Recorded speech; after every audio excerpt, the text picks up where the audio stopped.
You're listening to the Savoir Faire Audio Experience. Are you ready?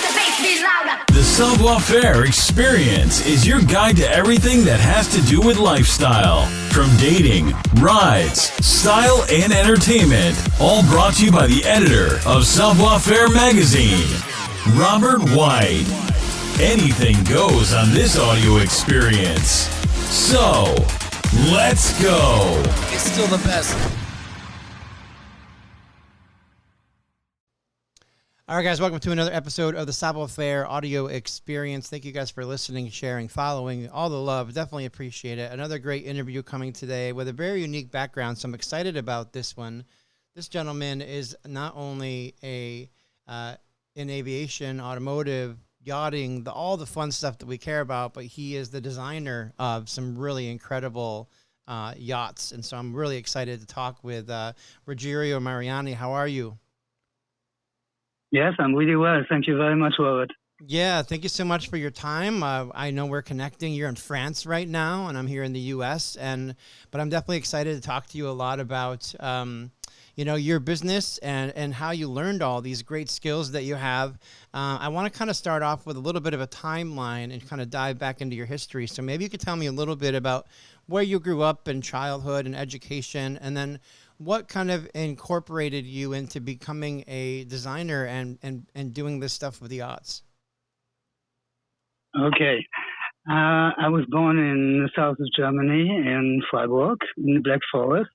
And I grew up mainly in Germany until I was 17. Then I emigrated for 2 years to London because I had in my head I wanted to become an artist, and which I became afterwards. And then I became basically a digital nomad and traveled a lot around Europe. And but started very, very early because of my ocean protection organization to develop my own designs. And then I got in touch with scientists and engineers, mechanical engineers, and then I got so deep involved that one day I said, with all my yachting experience, the 100 yachts I rebuilt and refitted, I can easily design my own yacht. So that's when it all started. Then I first had a project with a Dubai company. And the Dubai company then, they were in development. They didn't have actually yet any facility to build. So I said, okay, if you ever have the hangar and the shipyard built, give me a call. But until then, I do something else. So then I stumbled upon M2 Holistic Studios doing my research, and I found I really adored what they were doing. Really visualizing what I really had in mind for the interior. So I got in touch with them, and we decided to partner up. And then M2 Holistic Studios suggested to me that I should get in touch with Jeff from Altitude Water because of their air-to-water production unit. So then I got in touch with them, and we had a couple of amazing meetings. And then we decided to partner up to produce the SX68 XL. And that's how we got there. Yeah, very cool. I mean, were you kind of a humble kid? Did you grow up near water? Was there some kind of your background in creative and design that kind of led you into this direction? I mean, some of the yachts that you have been a part of, designed, laid out are incredible. I have seen the photos. You have a great eye for luxury and class and uniqueness. And so I'm really curious about where the layers of that all come from. So can you tell me a little bit more about that? Oh, yes, of course, no problem. I've always been an artist, a visual artist. I did photographic works. I designed on several softwares. I designed actually an image of the Porsche Carrera GT, which I had approved by Porsche Stuttgart. I approached their legal department with this because I had an exposition, and then I said to them, "Can I expose this?" And I said, they looked at the designs and they said, "Okay, if it stays like is, no problem." So I exposed then the Carrera GT, and I always had a passion for automotive, aircraft, and yachts. And then I worked a lot on different size yachts, from 15 meters to 56 meters, and always got hands-on into the machine room or into the deep hull of the boat and of the yacht, and that was always a passion for me. And what really drove me there was I wanted to create.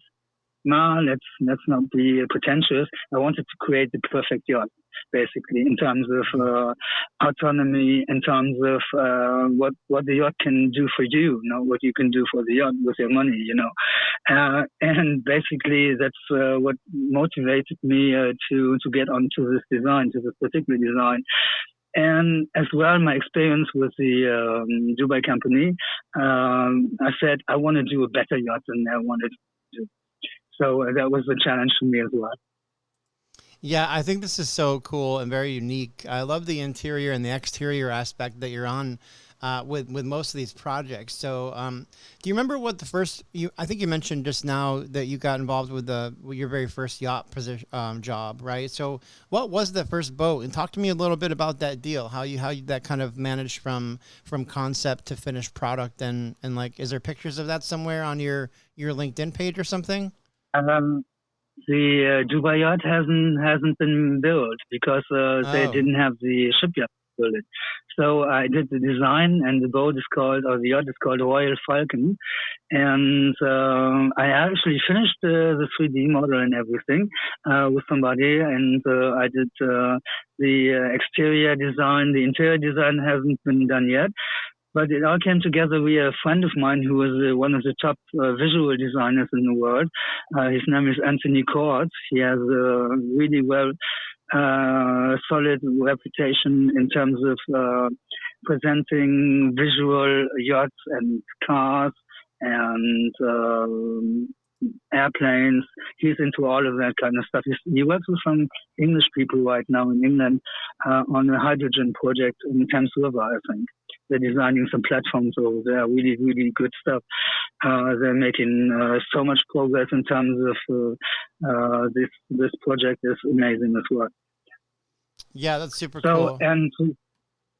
And with Antonio, he got me in touch then with the Dubai people. I don't want to name particulars here because I don't think it's fair that okay. And then I get in touch with them, and then they had a naval architect, and there was the CEO of the company, and they wanted something styled a little bit like the Italian yacht, something in between the Italian yacht and some European stuff. So I had a look at the designs, what they preferred, and then I started doing a couple of designs for them, and I said, we want this different, and then in the end, the naval architect never actually aligned with the CEO, and one of a sudden I said, look, guys, if you know what you want, you come back to me, then I will happily do it, but not under the circumstances. And then I started working with Altitude and with M2 Holistic Studios. Wow, which is cool. Amazing. Yeah. Nothing better could happen after this.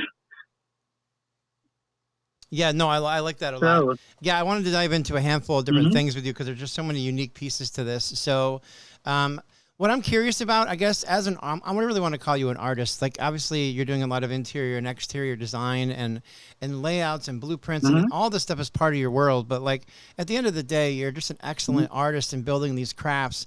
Is there something on a yacht that if I saw it in the ocean potentially or in a dock somewhere, I would be able to look at it and say, that's a Rogerio yacht. I know he made that because of one specific thing. Do you have like a signature or something that just kind of shouts out your name when you touched a project?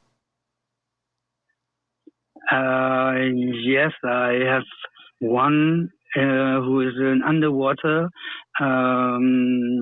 autonomous vehicle. It's actually UAV, underwater. UAV, it's called. And it was designed actually to get dolphins and whales away from busy shipping lanes. So they're not going to get stricken by the screws of the big ship. And that's one of my designs that I did. And I'm pretty sure the United States Navy has it right now because I sent it to the Pentagon afterwards. Oh, very cool. Okay, that's good to know.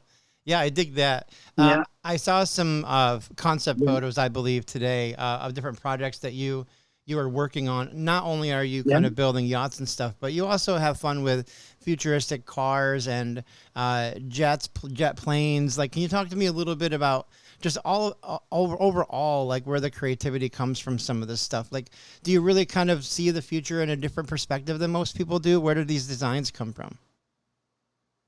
Yes, I think so because, since 30 years or something like this, in the yacht industry, there are some exceptions. There's no doubt. Look at Aqua from Fat Ships. That's one of the most amazing boat yachts I've ever seen. And the technology in there is really up to speed to everything. And in my opinion, in the last 5 years, we could have built already yachts like this. We had to wait a little bit because the technology was still developing with the hybrid propulsion and everything. But we can do much better than we do with diesel and plain diesel engines today. And we should, really. It's not because I'm an ecologist or an environmentalist. I think it's just good common practice. And many companies in the yachting industry, they have understood that and they're going that way. For me, the creativity is coming from, I look at the world from a different perspective. I look at the world today, how things can be, not how they could be or what they should be or what they would be, no, what they can be really. In terms of realistic appliance feasibility, I studied a lot of stuff in aerodynamics, in aquadynamics, in engineering, and I looked really at the bottom of things in terms of inventions in the last 20 years.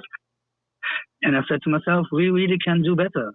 And that was my aim with the SX68 XL, to really produce something that regroups everything that I had in mind for a yacht, because I'm a really obsessed navigator, captain, and I really want to, for me, it's joy when I'm on the water, Yeah, it makes sense. Well, I want to know more about the yacht industry, if you can. I mean, I've been to a couple different places where I've looked at boats, been on boats, done tours, things like that, the sales piece, but you don't really get to learn a lot of the behind the scenes kind of aspects of yacht life in general, right? And so I'm really curious about the start to finish. Can you walk me through the process of how a concept then becomes a boat and how they decide, how many are going to be made and how that distribution works? I'm assuming you know most of the process on the creative side.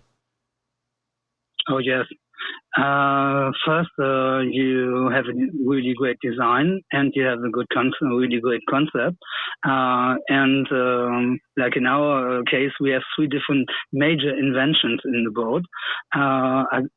I'm not able to talk about all of them yet because the yacht control system and management system is something that we hold a little bit under wraps, because it's going to be huge, big advancement in terms of yachting. And then we have hydrogen power as well. And I think in the yachting industry itself, there are developments that are really, really good, like putting solar panels on yachts and lithium-ion batteries and management systems for power systems and stuff like that. But I look at the most practical side from both sides, from the one who's actually building the yacht and the one who's using the yacht. And that gives you completely different perspectives. I've been to Monaco, I've been to lots and lots of fancy places where people have yachts and lots of money. And they always want the best. And that's fair enough because they can pay for it, and that gives people work, and that's 100% fine. And I wanted to add something to that prosperity. So I said to myself, if you can come up with three things that nobody has inside of a yacht anywhere, then basically you can create much more jobs, many more jobs. You can have an owner who's 100% proud of his yacht, and he likes to show it to the people. Look what I have on board! Isn't this amazing? What we can do these days in terms of technology, and this is what I wanted to reflect with yacht. And I think it's quite a big statement, I think. Yeah, no, that's great. How long does it take to actually build one from concept to finished product? Are we talking a couple of years when somebody orders one from you? No. Right now we have in Jeff from Altitude Water lining up the people for the build, and as well the financing side. We have M2 working on the interiors with two other independent designers that I brought into the project. No, actually three. One is a visual designer, and it takes about, I would say, from start to finish of this yacht, 18 to 20 months. And that's large. Okay. If we have the people capable of dealing with these technologies immediately, integrating them to my specifications, I have to be there. I have to explain where what goes, Mm-hmm. And basically, I would say 18 to 20 months, not longer. 18 to 20. Yeah, that's decent. That's not too bad. Well, I want to dive into a specific project that you're a part of. You're the designer for a yacht called the SXR 6A XL, and you mentioned it a couple different times. I'm really curious about this yacht. Why does it stand out so much? What's the creative piece that you've added to this boat that people should admire, kind of, and just give me a little bit of feedback about the specific one. Okay. Yeah. When I started with the SX R, it was I had the solar panels in mind, and then I did a couple of projections on that. So, but I already had the conception for the hybrid propulsion. I didn't want to go straight to hydrogen because hydrogen is still in development, and for the tanks and the holding units for the hydrogen on a big yacht like this, it's quite a challenge, and to get this approved is very, very difficult because it's not yet 100%. Mm-hmm. There are some hydrogen yachts, but they have installations that are foolproof. That means actually they've been verified by 10 different naval architects and security guys from Lloyd's. There's no problem. But if you do that with a small project like ours, with 68 feet, it's not a very big yacht. You're looking at tens of thousands and hundreds of thousands of fees just for the certification. That's why we went for the hybrid propulsion system, electric diesel propulsion system. And we integrated as well hydro generation power. That means actually when the yacht is moving, we got some devices underneath the yacht to actually take water in, transform this into movement and electricity, and repulse the water that we use back out of the pipe. This is basically the system that we have from the hydro generation. And then we have our yacht monitoring and control system. And this one takes care of the optimization of all systems. This means actually we want fuel economy and optimization. We want electricity optimization on the yacht. We want power production optimization on the yacht. So these are big challenges because the technical side is very, very complex, and the electronic side and the informatics side as well. We have three different components. We got engineering, electronics, and we got informatics.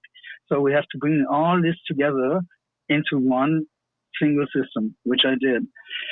And it was quite a challenge because the system is based on a server, and then we go basically through all of the electronics via connection, via network, and we regroup everything that we can have on the yacht, from our water consumption to our electricity consumption, the climate system, the communication systems, the routing system, the GPS, everything is routed into that system.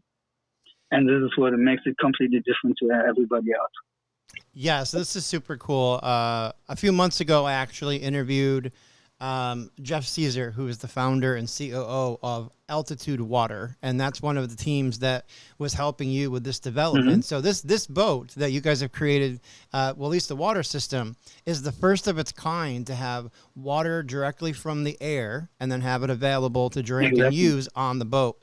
And that's super cool. People can go on the Savoir Faire website and look up our interview with Jeff Caesar to learn more about Altitude Water. But yeah, this is what's so cool about this. And I think that's kind of the layers of why we're connecting, because I had interviewed Jeff before.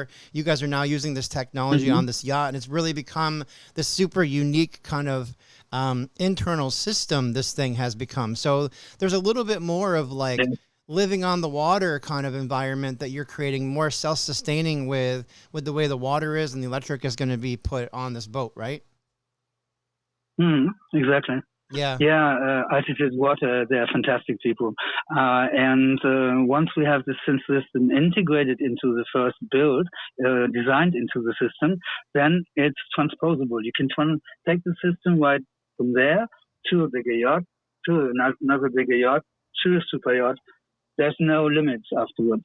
Well, what we can do in terms of putting the systems anywhere, and in conjunction with optimizing the water output, the airflow, the cooling systems, and everything that's basically on the yacht.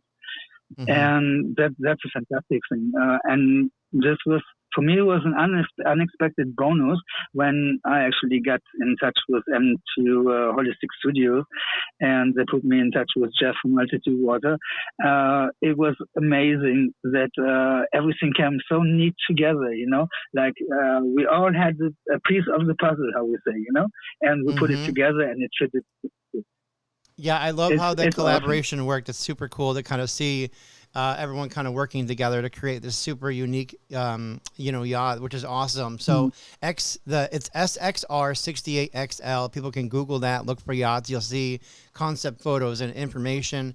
You can also get a hold of Rogerio Mariani if you want to talk to him about having your yacht built on his LinkedIn account. Just look for him. He's also the owner of RM Design Pro, which you can find on LinkedIn as well. Rogerio, this has been a really interesting conversation. I love kind of having guys like you on the podcast show and interviewing you, because there's so many unique layers to the world that we don't get to see. And this is one of those luxury items that people just kind of admire, but don't really know a lot of the behind the scenes stuff that really goes into creating these things. And it really starts with guys like you and this creative mind of yours that put all these kind of visions together and create all these concepts. And so I think it's super cool that you guys have created this yacht with Altitude Water, which is awesome. But do you have additional services and other kind of technology that you're adding into this yacht too, that's going to really allow it to be a self-sustaining piece? So for those people that really just want to live on their boat, this is going to be something that is going to be very unique for that audience. But I really appreciate you finding time to chat with me today. It's been very interesting to learn about this process, and hopefully in the future when this thing is on the water and kind of moving around, we can definitely reconnect. I would love to, kind of see more and learn more about the process as this develops. I'm definitely sure Jeff will invite you to the lounge. That's a given, I think. Yeah, I would love the invite to the lounge. I'm looking for a good yacht day for sure. So thank you so much, Rogerio. I appreciate it. I just want to say something before sure, absolutely. Before I leave. I just want to tell you that for the last 6 years or 7 years, I've always been hanging around yachts and beautiful places and luxury places with people. And honestly, I love it. And it's not the same, like when I come from a background who is not that fortunate in the first place. I was long time I was traveling all over the world, basically, because I wanted to see the world. That was my decision. But I always appreciate when I'm with intelligent and forward-thinking people. You know, this is the icing on the cake, because with this project, I really have the best-minded people that I could wish for. This was my closing wishes for the interview. Yeah, absolutely. And I respect the heck out of that. I mean, I think that a lot of people that really chase their dreams, not a lot of people really get there. But I mean, if you become really, really good at something, which you have, I mean, you kind of built this life around yourself based on the skill set that you've created for yourself, and kind of being self-taught is really kind of unique too. So I think other people could learn a lot from that story. And I appreciate you sharing that last piece, because it just means so much to the listeners, obviously, but to me too. I mean, it's always good to know that if you keep grinding, keep hustling, eventually you'll get the life you're looking for. And clearly you have. I mean, which is excellent. And it's so cool that you have a great team around you to work on this project, because this thing looks incredible. I can't wait to step on one, honestly. I just want to be on one and say, yeah, I know the designer. I know the guy that created the water system. I want to just be on there and bragging a little bit. So I appreciate that. Robert, you will soon. I'm pretty sure, because there's a whole lot of people right now out there, and they're making this happen. Yeah, very cool. Well, thanks again, Rogerio, for your time. I really appreciate you connecting. Yeah, and it was a pleasure to be on your show. Thank you for listening to the show. Please take a minute to head over to www.savfair.com and subscribe to our publication.